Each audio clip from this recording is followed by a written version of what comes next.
suara macam ni.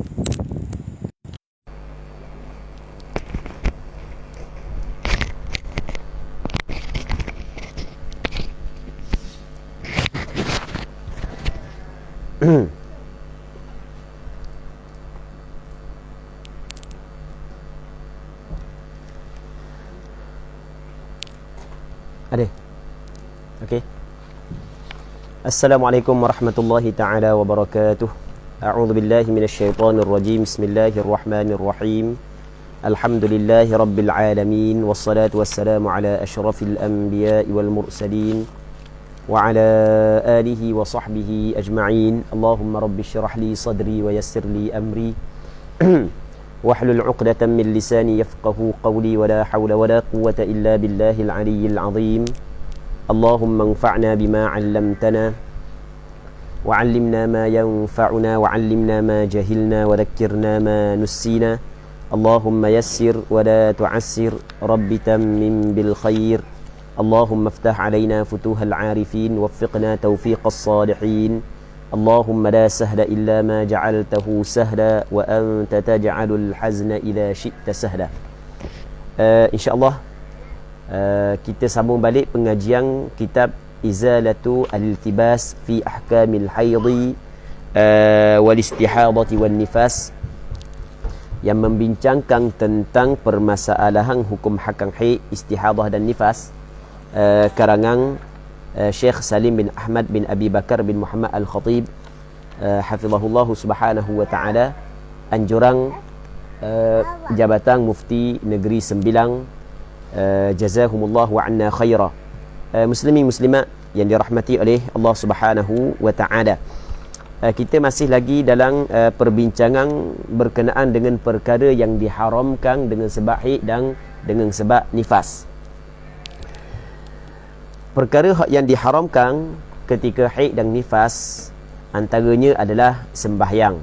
Ini kita bincang dah pada beberapa hari lepas. Yang keduanya adalah tawaf. Yang ketiga adalah menyentuh mushaf. Yang keempat adalah membawa mushaf.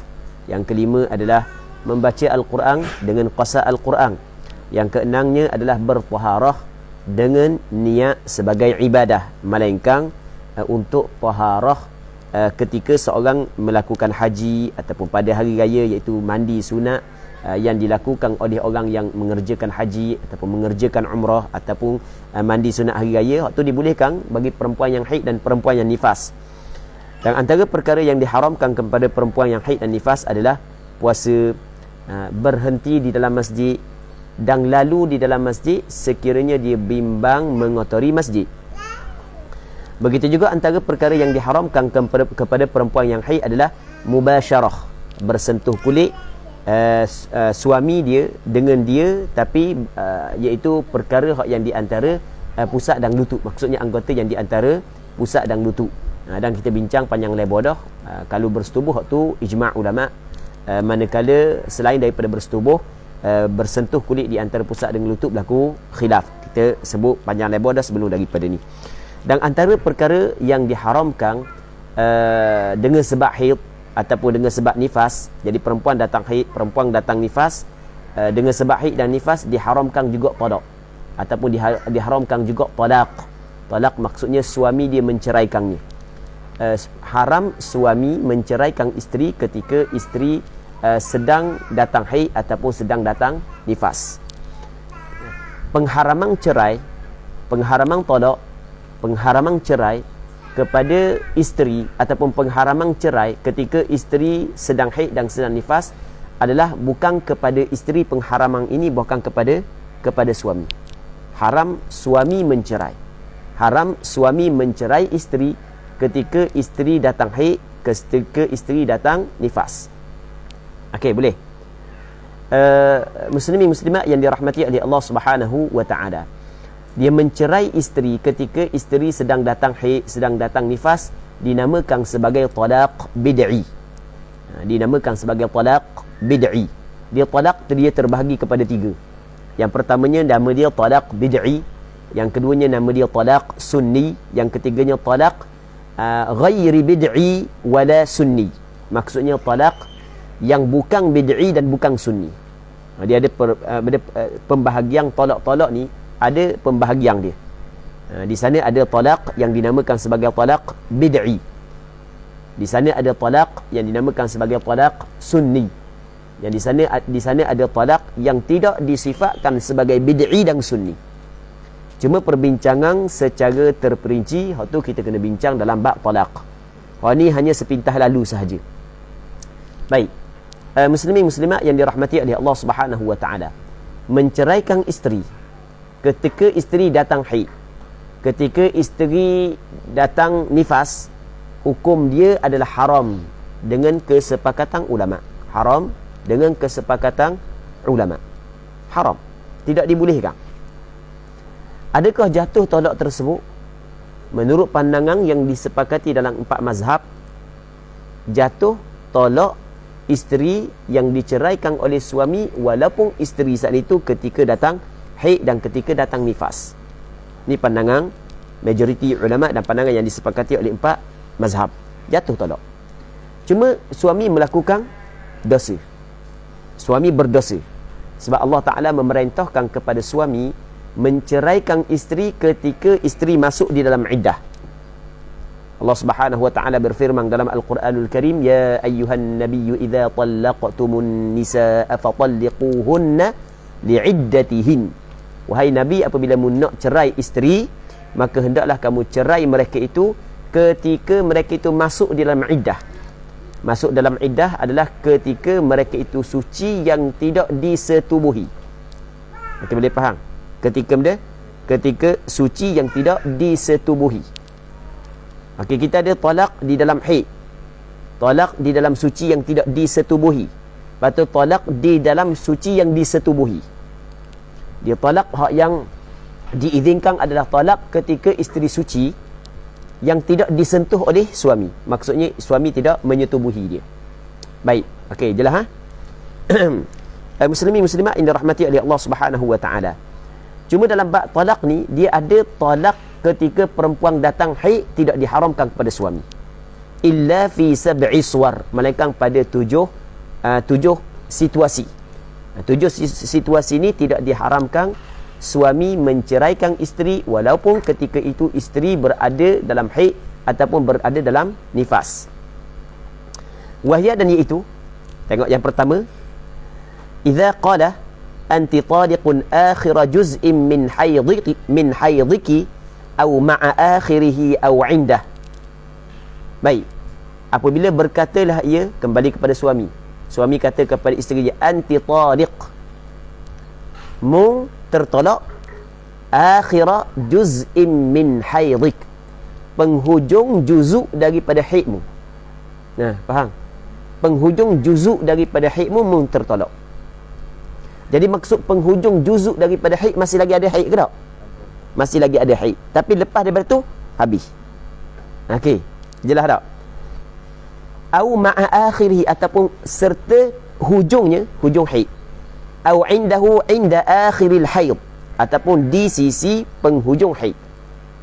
Pendek kata, dia cerai isteri dia, dia kata lagu mana? Mung tertolak pada penghujung haidmu. Okey, boleh faham? Pada penghujung haidmu. Jadi bermakna kalau isteri tu suci, dak jatuh lagi talak. Isteri datang haid, dak jatuh lagi talak. Bila jatuh talak? Apabila isteri sampai kepada penghujung haid. Okey, jelas. Sampai je penghujung haid, jatuh talak dia. Adakah haram? Tidak haram. Kerana dia?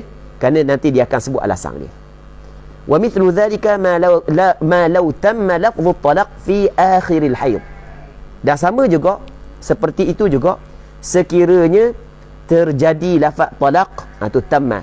Tamma ni asal makna sempurna. Maksudnya terjadi lafaz talaq, dilafazkan lafaz talaq itu oleh suami dia fi akhiril haid, pada penghujung haid. Pada penghujung haid. Penghujung haid kata dah dalam pukul 4.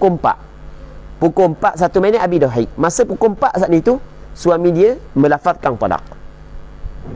Okey, awak biasa-biasa lepas dah, contoh suami kata, awak biasa-biasa lepas dah haid, berarti pukul apa? Suami isteri dia kata lepas dah pukul 4 berarti lah. Dan ni 3:59. Tinggal seminit lepas lagi tau, lepas gitu lah. Okey, Masa pukul 4 saat ni tu, ada lagi yo. Suami dia pun jatuh tolakkan dia. Suami kata, aku tolak mu kepada isteri dia. Aku tolak mu. Dia tolak sama ada walaupun di luar mahkamah tetap jatuh. Cuma daripada segi benda undang-undang yang dibuat oleh kerajaan mesti kena tolak di mahkamah. Kalau tolak di luar mahkamah ada samang dia, ada denda dia lah. Tapi bukanlah tak jatuh, mesti jatuh. Dia jatuh. Baik. Okey, boleh. Maksudnya tolak di mahkamah bukanlah syarat daripada segi hukum yang ditetapkan oleh agama untuk menjatuhkan tolak. Okey, jelas kan? Tapi daripada segi undang-undang, hak tu kena ikutlah untuk jaga maslahah. Hak tu kena ikut daripada kerana nak jaga maslahah. Baik. Jadi kata dia sebab dia tidak haram. Okey, sebab dia tidak haram listi'aqabi dzalika at-talaqi asy-syuru'a fil iddah. Kerana mengiringi talak itu akan syuru'. Syuru' jadi maf'ul bagi isti'aqab. Faham? Mengiringi talak itu akan masuk di dalam iddah. Ke tidak? Mengiringi maksudnya lepas daripada talak terus masuk ke dalam iddah. Faham tak kiang?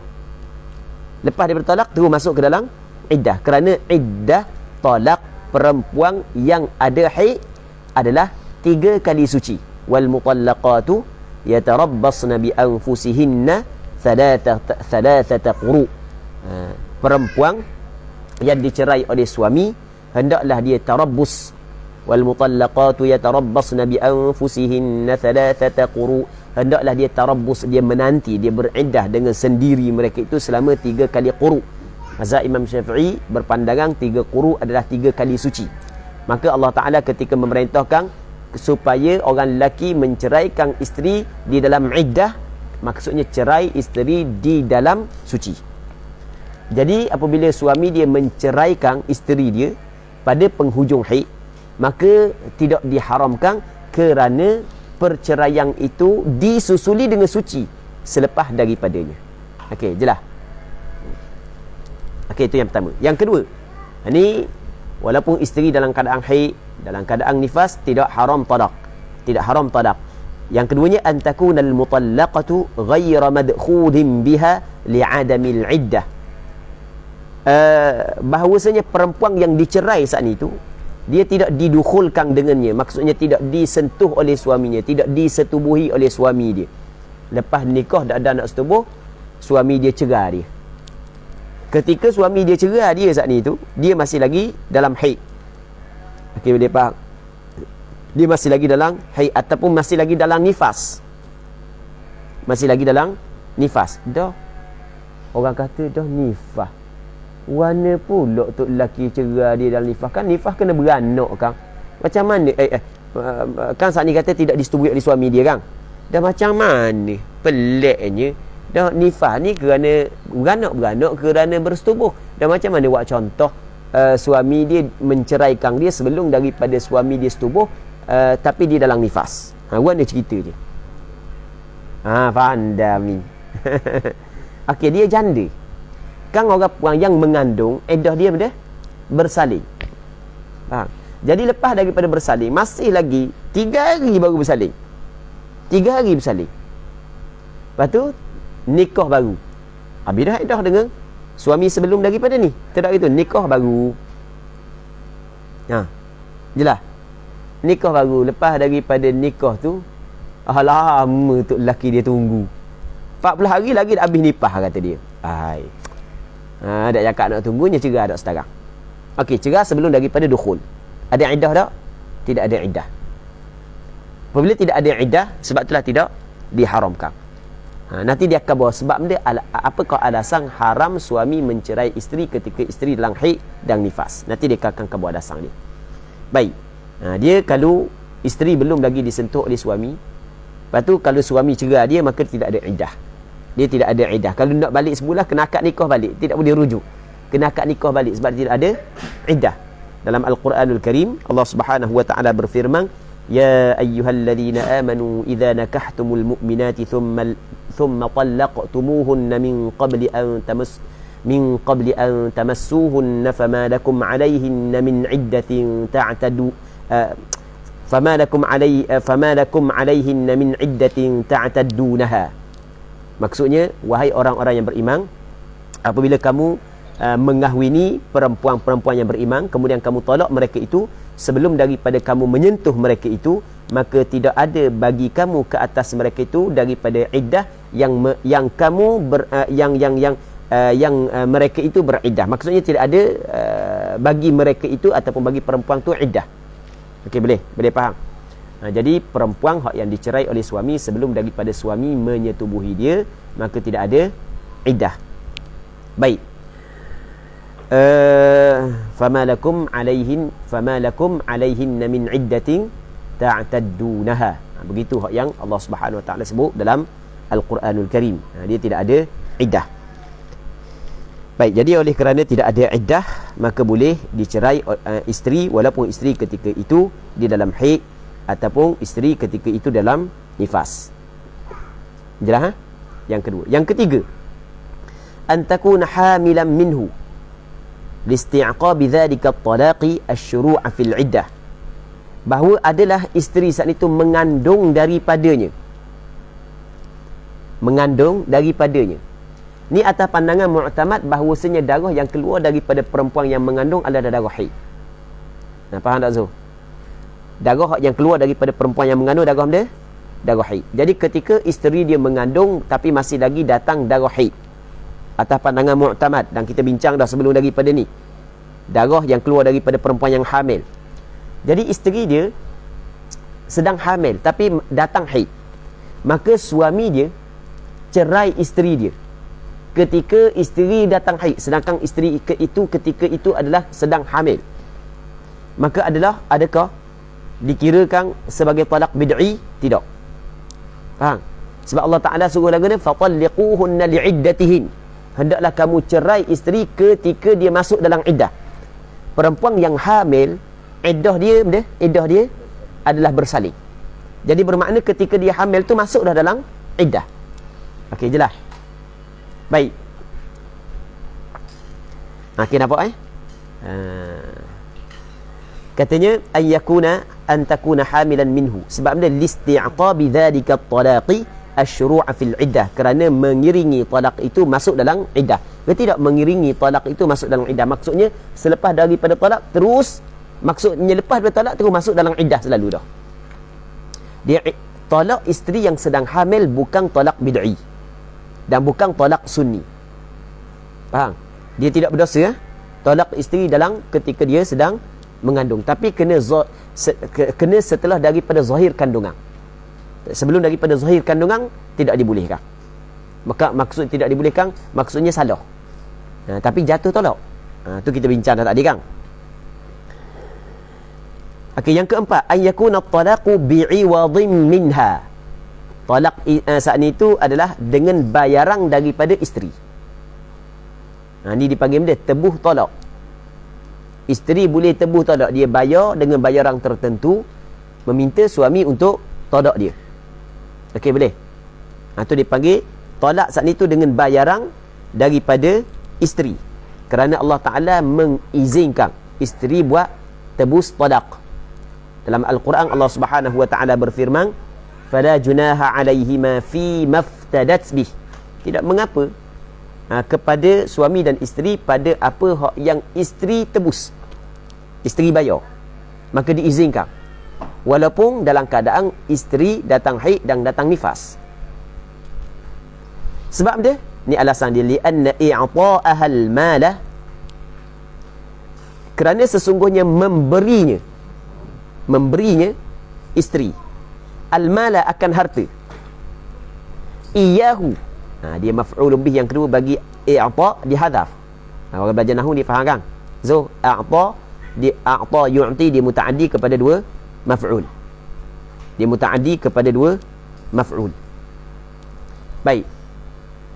Yang mana dua maf'ul dia ada dua maf'ulun bih. Maf'ulun bih yang pertama adalah al-akhidh, maf'ulun bih yang kedua adalah ma'khudh. Ingat tak? Al-akhidh yang mengambil, ma'khudh benda yang diambil. Kerana i'ta, lianna i'ta'aha, kerana sesungguhnya memberinya isteri. Isteri memberi. Okey, isteri adalah mu'tiyah, yang memberi. Memberi al-mal, akan harta. Harta tu benda dipanggil benda ma'khudh. Iyahu, dia akan suami. Suami tu dipanggil al-akhidh. Faham? Faham tak lagi? Jadi maf'ulun bih yang pertama rupanya dihadaf. Okey, kerana isteri beri harta kepada suami saat itu, yush'iru bil hajati ila talaq. Menunjuk, isy'ar ni maksudnya memberi sedar, memberitahu, menunjuk dengan amat berhajat isteri saat itu kepada talaq. Siapa sanggup isteri bayar. Faham? Menunjuk bahawa isteri saat itu amat perlu kepada talaq sehingga dia sanggup bayar. Maka ketika talaq berlaku dengan bayaran daripada isteri kepada suami, walaupun isteri dalam haid ataupun dalam nifas, maka hukum dia adalah dibolehkan. Cuba buka api gelap nampak? Gelap.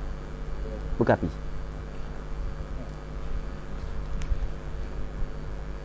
Baik.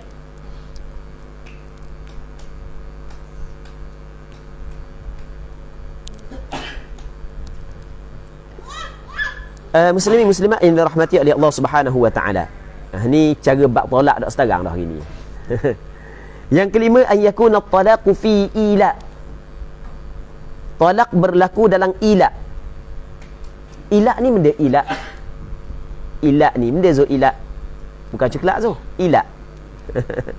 Ila ni adalah suami yang memiliki talak isteri. Suami yang memiliki talak isteri, dia bersumpah untuk tidak bersetubuh dengan isteri secara mutlak, maksudnya secara mutlak tanpa membataskan waktu ataupun lebih daripada 4 bulan. Okey. Benda dia bersumpah demi Allah, aku tak mustuhmu selama-lama. Ataupun aku tak mustuhmu 5 bulan. Ataupun aku tak mustuhmu, demi Allah aku tak mustuhmu. Dia tu dipanggil mutlak. Mutlak ni tanpa dia membataskan waktu. Okey. Sekali lagi nak faham makna ila. Ila ni adalah suami bersumpah, tapi suami ni suami yang memiliki talak isteri. Suami yang memiliki talak isteri. Ada tak suami yang tidak memiliki talak isteri, Zo? Ada? Siapa suami yang tidak memiliki talak isteri? Suami orang lain dah cara dah. Jauhnya pusing suami orang lain. Kanak-kanak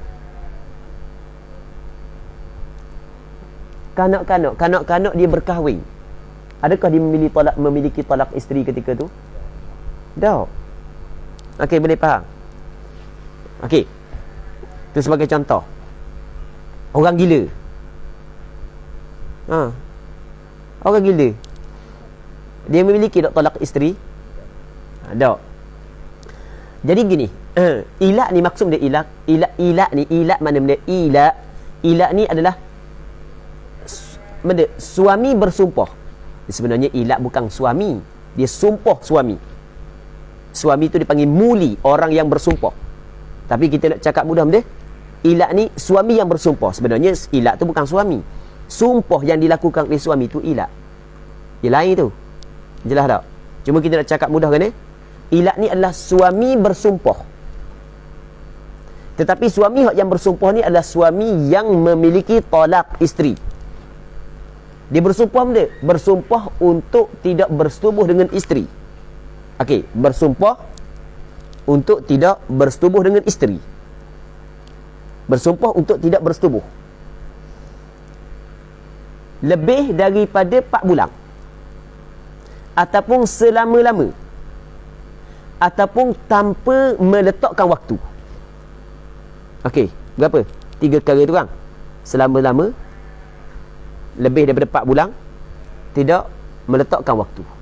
Tu dipanggil ila. Tapi kalau tak mahu, dia sumpah tak mahu bersetubuh dengan isteri dalam tempoh 2 hari, atau tidak dinamakan ila mengikut istilah ulama.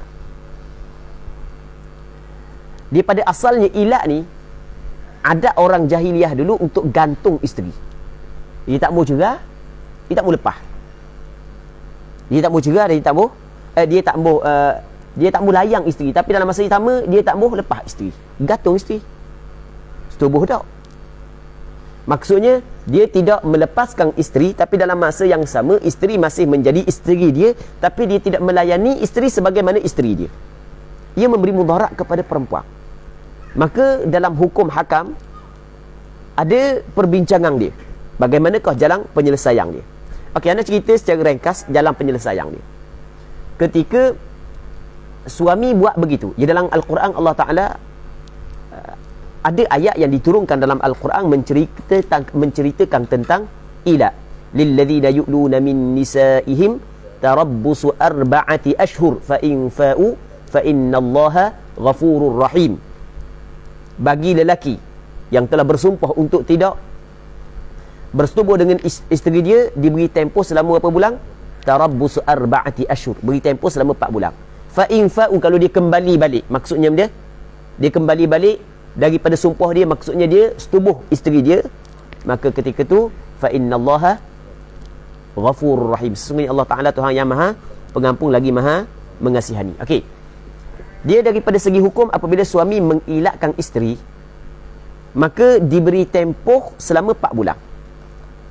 Okey, kalau sebelum cukup 4 bulan daripada tempoh ilat, dia bersetubuh dengan isteri dia, okey, habis dah, tak ada dah ilat.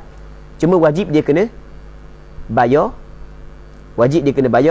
kifarat sumpah, sebab dia bersumpah untuk tidak bersetubuh dengan isteri dia. Okey, boleh faham? Lepas daripada 4 bulan tapi masih lagi tidak bersetubuh, maka isteri kena akad kih ni, tapi sebenarnya akad awal lagi buat apa? Ke hakim ataupun kepada qadi. Maka qadi akan memerintahkan kepada suami saat ni tu, sama ada untuk, ataupun isteri boleh buat tuntutan kepada suami. Isteri boleh buat tuntutan, sama ada tuntutan dua, sama ada mula tuntutan, isteri boleh buat tuntutan daripada suami supaya suami bersetubuh dengan dia. Mu kena setubuh. Kalau mu tak mau setubuh, aku buat tuntutan untuk tolak. Okey, boleh faham? Kalau suami tak mau setubuh juga, maka kalau suami tak mau setubuh isteri, Allah Rabbi, maka isteri boleh buat tuntutan terhadap suami supaya suami tolak dia. Ketika isteri buat tuntutan kepada suami untuk suami tolak dia, maka boleh suami tolak dia walaupun dia dalam keadaan haid, walaupun dia dalam keadaan nifas. Okey, itu maksud dia. Okey, jelas tak? Okey, tengok dia kata ayyakuna talaqu fi ida'in bi mutalabatiha, dengan menuntutnya kembali kepada isteri. At-talaq akan talaq fi halil haid, pada ketika haid, ba'da mutalabatiha bil wat'i min az-zawj fi halit tuhur, selepas daripada menuntut isteri dengan wati, dengan setubuh daripada suami pada ketika suci. Ketika suci dia suruh suami dia setubuh, dan sekali suami dia mau setubuh juga, lepas tu dia sabar ni orang puan ni, mari datang haid jadi buana sikit, angin panasan, minta cerai lalu. Okey, dia tuntut cerai. Dia boleh dah minta cerai ketika ni, sebab setelah daripada suami dia memberi mudarat kepada dia, minta suruh setubuh, tak mau setubuh juga. Baik, maka ketika tu dia boleh minta cerai. Dia boleh minta cerai ketika suci, lepas daripada dia minta suami dia bersetubuh, suami tak mau bersetubuh, maka dia boleh minta cerai. Ataupun dia boleh minta cerai selepas dari ketika dia datang haid. Fayamtani'u minhu, maka tidak mahu suami minhu minal wat'. Suami tak mahu juga bersetubuh selepas daripada isteri minta bersetubuh. Apa hak ni tidak haram? Apa tidak haram? Ni alasan dia, anna hajataha syadidatun ila talaq, kerana hajatnya, keperluan dan keinginan, keperluannya isteri kepada talak amatlah syadidatun. Syadidatun sangat kuatlah, sangat kuat keperluan isteri kepada talak, sangat bersangatan keperluan isteri kepada talak. Okey, boleh faham? Sangat bersangatan keperluan isteri kepada talak. Sebab dia untuk menolak kemudaratan daripada isteri. Okey, boleh faham? Mana gantung tidak bertali. Jelas? Bawah tu dia ada cerita panjang lebar. Tapi tak apalah.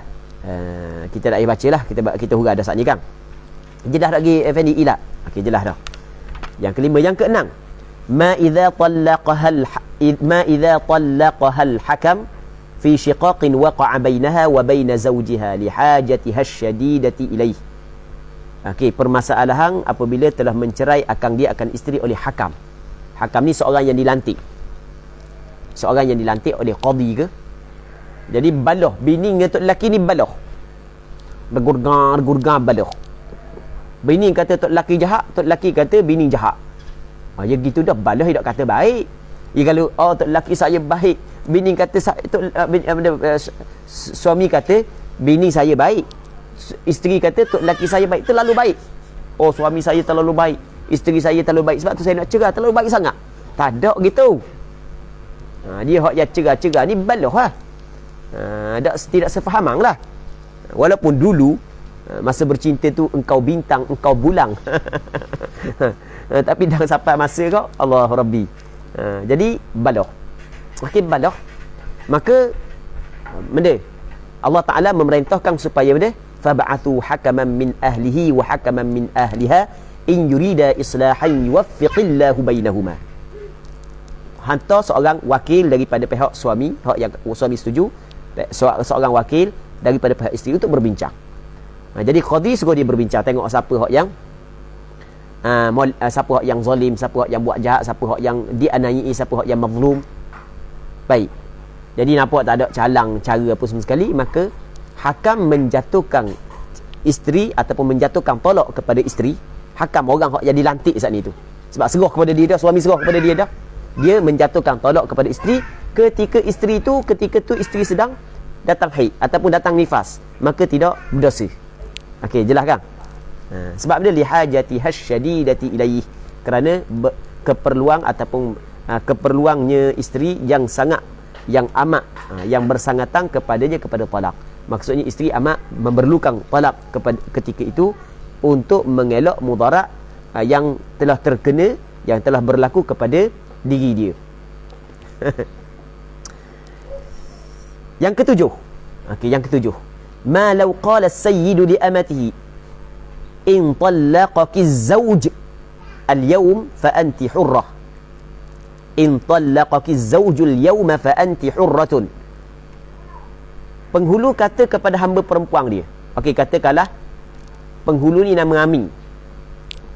Hamba perempuan dia nama Mela. Dia Amin dia boleh guna Mela, maksudnya dia Mela tu halal bagi dia. Sebab perempuan halal kepada lelaki dengan salah satu daripada dua perkara. Yang pertamanya dengan berkahwin, yang keduanya dengan pemilikan hamba. Tetapi Amin tak mau, sebab dia nak biakkan hamba dia. Cara nak biakkan hamba dia, dia kahwinkan hamba dia dengan mana-mana lelaki. Sebab apabila boleh anak tu jadi hamba dia. Okey, boleh faham kan? Tiba-tiba Amin kahwinkan Mela, hamba abdi dia, dengan Aiman. Contoh. Sebagai contoh. Okey. Duk sebentar, hamba dia datang haid. Tengah datang haid tu, tok lelaki dia, tok ngulu dia katakan ni, kalau tok lelaki mu cerai mu, aku merdeka mu. Aiman dengar, Aiman boleh cerai bini dia ketika bini dia datang haid. Kerana syarak melihat pemerdekaan hamba adalah lebih besar. Syarak melihat pemerdekaan hamba lebih besar. Okey, boleh faham? Kalau isteri mu cerai mu, suami mu cerai mu hari ni, Tok Nguli kata, kalau suami mu cerai mu hari ni, maka mu merdeka. Dia pergi khabar imam dia, Mang, Tok Ngulu kata gitu. Kalau gitu gak tak apalah, saya cerai dah awak. Okey, maka dia merdeka. Maka ketika ni walaupun isteri dalam haid, isteri dalam nifas, dia tidak haram. Okey, jelas Katanya fa'alima az-zawju dhalika at-ta'liq, maka mengetahui oleh suami itu akan ta'liq tersebut. Akan ta'liq itu. Jika suamimu ceraimu pada hari ni, itu dipanggil ta'liqut talaq. Dipanggil at-talaqul mu'allaq. At-talaqul mu'allaq, talaq hak yang digantungkan bi tatliqiz zawj. Okey, boleh. Maka suami dia tahu ta'liq tersebut, Dan suami ditahu wa adama ruju'is sayyidi fih. Tidak rujuk penghulu padanya pada ta'liq. Okey, boleh faham? Penghulu tidak rujuk pada ta'liq tersebut. Tidak rujuk, tidak ambil balik. Sebenarnya masalah ta'liq talaq, ta'liq merdeka ada perbincangan. Adakah boleh rujuk balik, ada perbincangan dia. Ketika tu fala yahrumu talaquha, tidak haram talak isteri. Sebab dia lil khalasi minar riq, untuk dia untuk bebas daripada kehambaan. Okey, jelas kan? Okey, kenapakah haram cerai isteri ketika isteri datang haid, ketika isteri datang nifas? Okey, ni hikmah dia. Wal hikmatu fi tahrimi talaqi bil haid, dan hikmah pada pengharaman cerai dengan sebab haid adalah tadarruruha, mudaratnya isteri bituli muddati tarabbus, dengan lama tempoh iddah. Okey, jadi lama tempoh iddah. Sebab apa lama tempoh iddah? Tengok molek. Dia Allah Taala kabur dalam Quran, wal mutallaqatu yatarabbasna bi anfusihinna thalathata quru. Perempuan yang dicerai oleh suami hendaklah dia menanti dengan sendiri mereka itu selama 4 kali quru, 4 kali suci. Okey. Kalau 4 kali 4 kali pula. Amin dok khabar, bukan 4 kali, 3 kali. Warna salah 3 kali suci, bukan 4 kali suci. Kita sebut 4, dia 4 juga. Baik, 3 kali suci. Okey, tengok Katakanlah ni suci. Ni suci. Tok lelaki dia cerai sini. Cerai sini. Datang haid kira sekali suci. Faham tak ke? Ni datang haid, ni datang haid. Lepas tu suci pula. Datang haid 2 kali suci. 2 kali suci. Suci. Datang haid ni 3 kali suci. Datang haid ni boleh nikah dah. Tengok berapa kali haid? 1, 2, 3 kali haid. Betul tak? Masuk haid kali ketiga boleh nikah dah. Sebab cukup dah 3 kali suci. Tapi kalau tok lelaki dia cerai dalam haid. Okey, ni haid. Ni haid Lepas tu ni tok lelaki dia cerai sini. Lepas tu suci. Datang haid, okey, baru sekali suci. Suci, datang haid baru 2 kali suci. Faham? Suci, datang haid. Sini baru boleh nikah. Berapa kali haid? 4. Tadi berapa kali haid? 3. Mana banyak 3 dengan 4? Pastinya 3 lebih banyak daripada 4 itu. 4 lebih banyak daripada 3. Baik. Lianna baqiyatal haidhi la tuhsabu minal iddah, kerana berbaki daripada tempoh haid itu tidak dihitung daripada iddah. Dia tidak berbaki daripada haid. Kalau tok lelaki dia cerai dalam haid, okey, ada tempoh beberapa hari lagi nak habis haid tu kan, itu dipanggil baqiyatul haid la tuhsabu minal iddah, tidak dihitung daripada iddah. Sebab permulaan iddah dia adalah suci yang datang selepas daripada haid tersebut. Nampak? Habis. Seterusnya katanya wayajibu 'alal mar'ati idza tahurat minal haidhi aw an-nifasi qada'us shaum bi khilafis shalah, la yajibu qada'uha ijma'a. Dan wajib atas seorang perempuan apabila dia suci daripada haid ataupun suci daripada nifas. Apabila suci daripada haid, suci daripada nifas, wajib atas perempuan tersebut qada'us shaum, fa'il bagi yajibu, qada puasa. Dia kena qada balik puasa yang ditinggalkan di zaman haid dia. Qada balik puasa yang ditinggalkan dalam tempoh nifas dia. Wajib kena qada semula. Bi khilafis salah, berbeza sembahyang. La yajibu qada'uha ijma'a, tidak wajib qada sembahyang dengan ijma', secara ijma'. Sepakat ulama mengatakan tidak wajib dia qada balik sembahyang yang ditinggalkan dalam tempoh haid dan tempoh nifas. Tapi puasa wajib dia kena qada semula. Dah berapa? Orang tanya berapa? Berapa mi? Berapa gitu? Berapa sembahyang kena qada balik? Sembahyang tak perlu qada dah. Puasa kena qada mula. Berapa? Mak apa mak? Sebab puasa setahun sekali. Tu kena qada sembahyang tiap-tiap hari. Gitu. Oh, gitu. Alasan dia, kemah dengan alasan dia. Tak benda lagi alasan tu. Alasan dia benda-benda ni. Sebab itu adalah yang ditetapkan oleh syarak. Hukum hakam ni adalah suatu yang diputuskan oleh syarak. Dan syarak memutuskan begitu kita kena buat.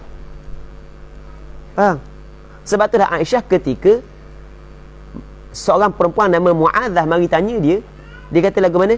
Kana yusibuna dhalik. Kami dulu kena gitu juga, maksudnya kami datang haid juga. Tapi fala nu'maru biqada'is sadah, fa nu'maru biqada'is sawm wa la nu'maru biqada'is sadah. Kami diperintahkan qada balik puasa dan tidak diperintah qada balik sembahyang. Tengok dia jawapan Aisyah. Kami diperintah buat gitu. Maksudnya itu adalah keputusan dan hukum yang ditetapkan oleh syarak. Okey je lah.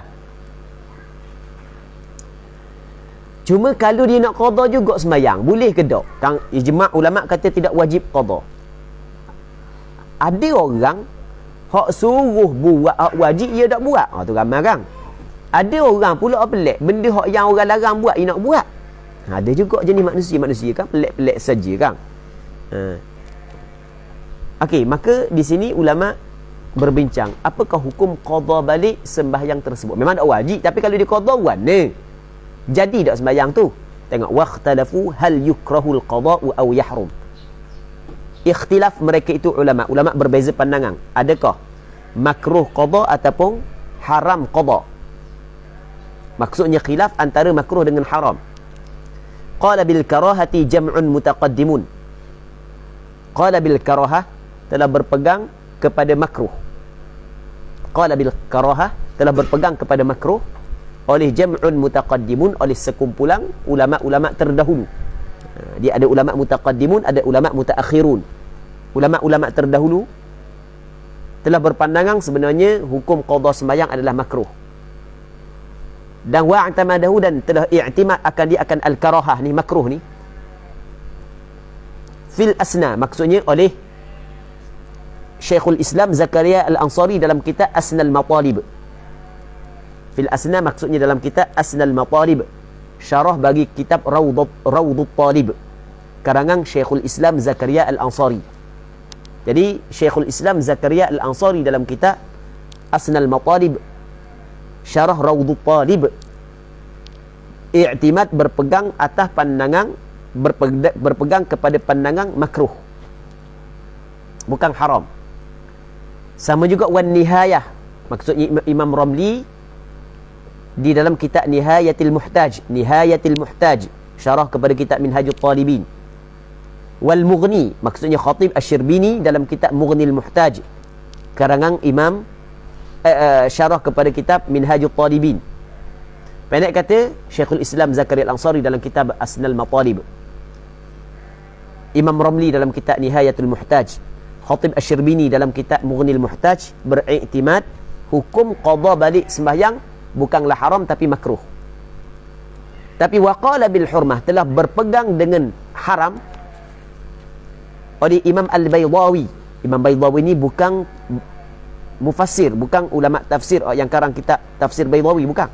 Hak ni sebelum daripada pengarang kitab tafsir Baydawi lagi ni. Tak silap ingat Abu Bakar Al-Baydawi. Ini seorang ulama besar dalam mazhab Imam Syafi'i ni. Jadi Imam Baydawi dia sebelum daripada Imam Ibn Salah lagi. Tak silap ingat lah.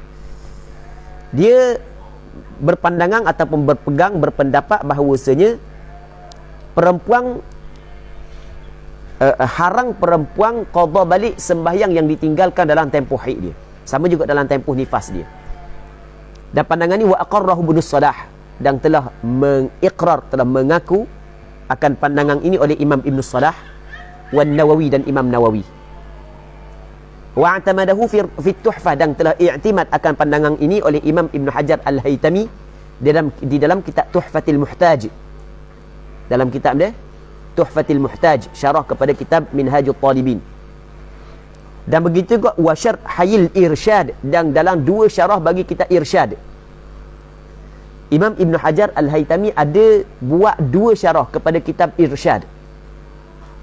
Syarah yang pertama nama dia kitab Al-Imdad bi Syarhil Irsyad. Ya, kitab Irsyad ini adalah karangan Imam Ibnul Muqri. Ada seorang ulama dalam mazhab Imam Syafi'i nama Imam Ibnul Muqri. Dia buat kitab, nama dia kitab Al-Irsyad. Mari Imam Ibn Hajar Al-Haytami dia buat syarah kepada kitab Irsyad. Nama syarah dia adalah Al-Imdad bi Syarhil Irsyad. Okey. Lepas tu dia pun buat pula khulasah daripada syarah tersebut. Ni syarah yang kedua. Kan dua syarah kan? Imam Ibn Hajar Al-Haytami buat khulasah balik daripada syarah tersebut, yang mana nama dia buat nama Al-Imdad bi Syarhil Irsyad. Jadi Imam Ibn Hajar Al-Haytami ada dua syarah kepada kitab Al-Irsyad karangan Imam Ibn Al-Muqri. Yang pertamanya adalah Al-Imdad bi Syarhil Irsyad, yang keduanya adalah Fathul Jawad. Yang kedua anda sebut benda tadi? Anda nak sebut? Anda sebut Imdad, tukar. Yang pertama Al-Imdad bi Syarhil Irsyad, yang keduanya Fathul Jawad bi Syarhil Irsyad. Jadi Imam Ibn Hajar Al-Haytami i'timad haram dalam kitab Tuhfah, dalam kitab Al-Imdad, dalam kitab Al-Fathul Jawad. Okey jelah. Seterusnya katanya wala tan'aqidu as-salatu ala kilal qawlain kama fi at-Tuhfah wal Mughni.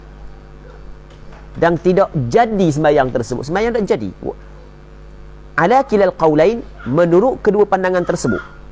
Pandangan yang mengatakan haram, sembahyang dia tak sah. Pandangan yang mengatakan makruh pun sembahyang dia tidak sah. Makruh, sembahyang tak sah. Haram, sembahyang tak sah. Faham tak Fendi? Walaupun hak yang kata makruh, dia kata tak sah juga. Sebab makruh ni benda yang dilarang. Tak sah sembahyang. Kama fi Tuhfati wal Mughni. Sebagaimana hak yang disebut dalam kitab Tuhfah dan dalam kitab Mughni. Tuhfah, Tuhfatil Muhtaj. Mughni, Mughnil Muhtaj. Tapi khilafan nihayah, berbeza bagi kitab Nihayah. Imam Ramli kata tak sembahyang sah, tapi jadi sunat mutlaq. Fa innahu i'tamada annahu tan'aqid. Sesungguhnya Imam Ramli dalam kitab Nihayah dia i'timad bahawasanya sembahyang tersebut tan'aqid, terjadi. Cuma jadi benda jadi sunat mutlaq, tapi tidak ada ganjaran pahala.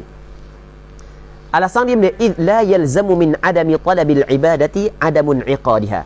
Kerana ni alasan Imam Ramli dalam kitab Nihayah, kerana tidak lazimlah, tidak mesti daripada tidak dituntut melakukan sesuatu ibadat tidak terjadi ibadat tersebut. Itu alasan dia, bukan mesti. Kalau ibadat ni tidak dituntut, tak jadi ibadat tu, tak semesti. Itu alasan dia. Manakala alasan ulama-ulama yang lain, majoriti mengatakan apabila tidak dituntut maka tidak jadi ibadat tu. Okey. Seterusnya katanya wa idzan qata'a damul haidhi aw an-nifas lam yahill qabla al-ghusli aw at-tayammum ghairu at-tuhri bi niyyati at-ta'abbud. Apabila darah haid, darah nifas berhenti. Habis dah haid dia, habis dah nifas dia. Ketika darah haid berhenti, ketika darah nifas berhenti, tidak halal bagi perempuan tersebut sebelum daripada mandi, sebelum daripada tayammum. Tidak halal setiap perkara yang diharamkan bagi perempuan yang haid, bagi perempuan yang nifas, melainkan ghairu tuhur, selain daripada tuhur biniyati ta'abbud. Mandi wajib halal tak lagi? Halal dah. Berwuduk halal ke tak lagi? Halal dah. Selain daripada mandi wajib, selain daripada berwuduk tidak halal. Jadi bermakna berwuduk halal. Itu dia ibarat gitu, ghairu tuhur biniyati ta'abbud. Faham tak tu? Dan selain daripada sembahyang. Sembahyang boleh tak lagi? Tak boleh. Dah. Selain, jangan berhenti situ. Dan selain daripada sembahyang kafaqidit tahurain, seperti orang yang tidak ada dua alat pembersih, tidak ada tanah dan tidak ada air dan tidak ada tanah. Orang tidak ada air, tidak ada tanah. Perempuan tu, berarti model. Perempuan tu apabila dia suci daripada haid, suci daripada nifas, dia nak mandi tak ada air, nak bertayamum tidak ada tanah, boleh tak dia nak sembahyang? Boleh, bukan wajib dia kena sembahyang kerana menghormati waktu. Okey, boleh faham? Selain daripada sembahyang tu, sembahyang seperti orang yang tidak ada dua alat penyuci, hak tu dibolehkan. Selain daripada sembahyang tu tak boleh. Boleh tak dia nak sembahyang lepas daripada suci sebelum daripada mandi? Lepas perempuan suci daripada haid, boleh tak nak sembahyang ni? Tak boleh. Tapi kalau tak ada air, tak ada tanah untuk bertayamum, tak ada air untuk mandi wajib, boleh tak dia sembahyang? Wajib dia kena sembahyang. Jelah. Wasaum, dan selain daripada puasa. Puasa boleh tak? Boleh. Sebab puasa tidak disyaratkan mandi wajib. Tidak disyaratkan mandi wajib. Faham tak lagi? Tidak disyaratkan mandi wajib terlebih dahulu. Wa talaq, dan boleh dah talak. Okey. Sebab dia boleh talak li zawali muqtadi tahrim, kerana hilanglah perkara yang menuntut pengharaman talak. Benda yang menuntut pengharaman talak, wa huwa tatwilul iddah, memanjangkan iddah. Jadi kenapa suami tidak boleh talak isteri dalam haid? Kerana jadi panjang iddah dia. Ingat tak tadi? Okey, tambihan. Okey, dua penjagaan, dua peringatan. Hal ni kita rasa tidak sempat dah untuk kita bincang pada hari ni. InsyaAllah kita sambung balik pada hari Rabu ni. Perkataan pengarang kita tambihan. Jadi untuk hari ni sini dulu. Untuk hari ni sini dulu. Cuma kita tengok soalan sekejap kalau sekiranya ada.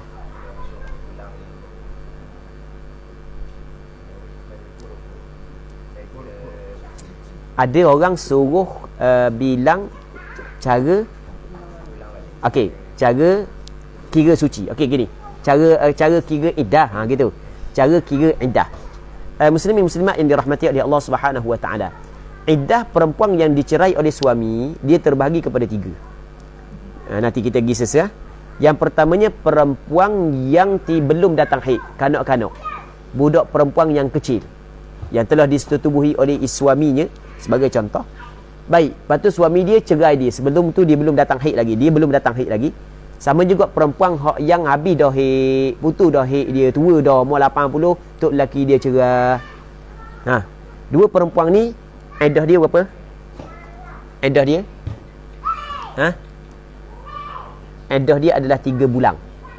3 bulan dengan pengiraan bulan Islam. Iddah dia 3 bulan. Bukan 3 bulan 90 hari. Bukan mesti 90 hari. Dengan pengiraan bulan Islam. Kalau dia cerai tengah bulan, maka hak cerai tengah bulan tu kena cukupkan sebanyak 30 hari. Faham tak Fendi?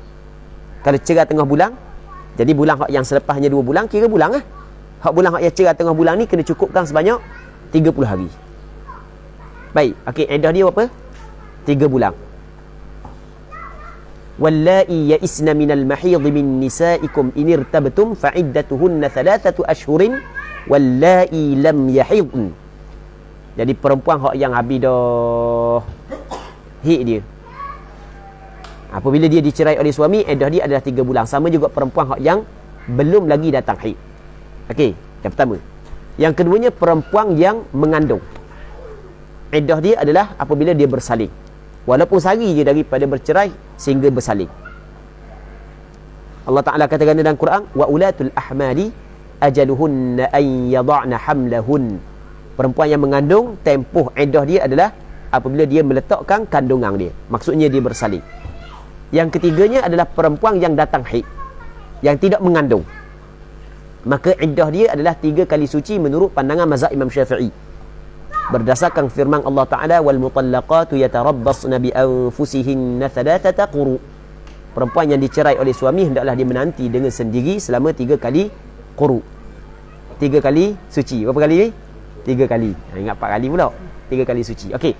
Bagaimanakah cara pengiraan iddah tersebut? Okey, kita buat contoh gini. Kita buat ni. Nampak tak tangan hamba ni kan? Katakanlah ni suci. Ni suci. Ni suci, ni haid, ni suci, ni haid, ni suci, ni haid, ni suci. Ni suci, celah ni haid. Ni contoh je. Faham tak? Ni contoh je ni. Ni bukan suci, ni bukan haid. Kita buat contoh je. Haid darah. Ni bukan darah. Contoh je. Okey, ni suci ya. Okey, ni perempuan ni dicerai oleh suami dia ketika dia suci. Baik. Selang beberapa hari, dia datang haid. Maka apabila datang haid, kira sekali suci. Lepas tu datang pula suci. Faham? Datang haid lepas daripada tu, kira berapa kali suci 2 kali suci. Lepas tu suci. Betul tak gitu? Buat suci Lepas tu datang haid pula. Okey, datang haid pula ni dipanggil dia 3 kali suci. Sekali, 2 kali, 3 kali suci. Faham tak lagi? Dia sini baru cukup 3 kali suci. Masuk je haid yang baru, maka cukup dah 3 kali suci. Habis dah iddah dia. Boleh dah dia nikah sini. Okey, kalau tok lelaki dia cerah dalam haid. Okey, contoh ni haid, ni suci pula. Tukar. Sebab jari tak cukup. Okey. Ni haid, ni suci. Haid suci ataupun kita buat gini lah. Tadi kita buat ni suci belakang. Kita buat ni suci belakang. Ni haid, ni suci, ni haid. Kita buat sama lah macam tadi. Okey. Tok lelaki dia cerah dalam haid. Sini tok lelaki dia cerah dia. Okey, jadi ada beberapa hari lagi untuk habis haid dia. Hal tu kira tak daripada iddah? Tak kira. Apabila dia mengalami suci, datang haid pula baru kira sekali suci. Datang suci, datang haid pula 2 kali suci. Datang suci 3 kali suci sini. Jadi sehaid, 2 haid, 3 haid, 4 haid. Okey, jelas kan? Okay, itu cara pengiraan dia. Wallahu a'lam.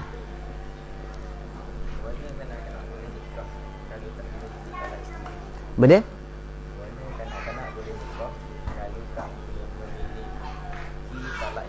Okey, kerana kanak-kanak boleh nikah kalau tidak memiliki tolak isteri. Sebenarnya, kanak tidak memiliki tolak isteri. Tetapi, siapa yang memiliki tolak isteri kanak-kanak tu?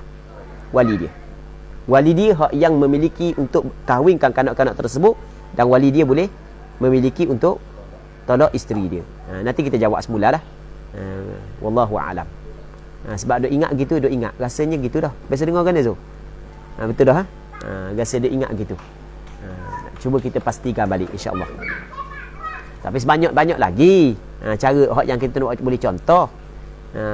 Boleh buat contoh banyak lagi. Tapi kita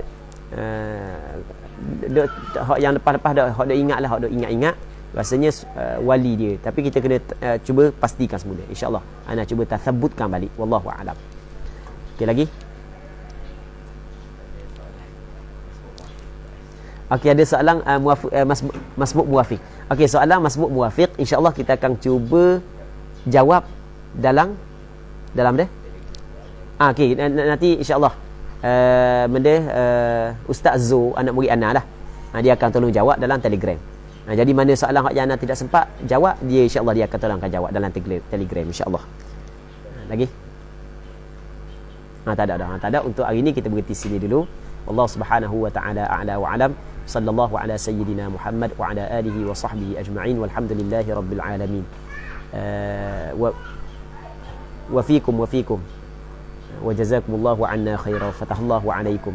Sama-sama. Jazakumullahu khaira wa iyyakum.